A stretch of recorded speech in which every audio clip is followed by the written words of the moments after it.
সন্ত্রাস মুছে গেছে, ওরা এখন বুঝে গেছে বাঘিনীকে হার মানানো দায়।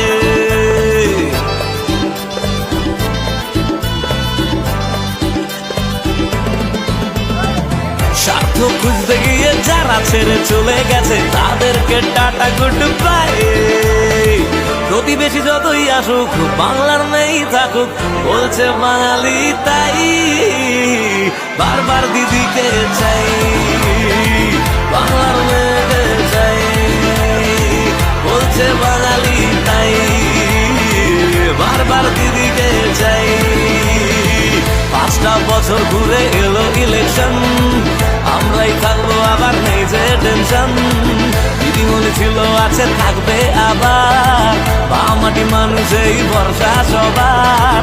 এক ঢিলে মারবো বাকিটায় বায়ে, ক্ষমতা দেখবে সবাই বাংলা মায়ের, বলছে বাঙালি তাই। বারবার দিদিকে চাই।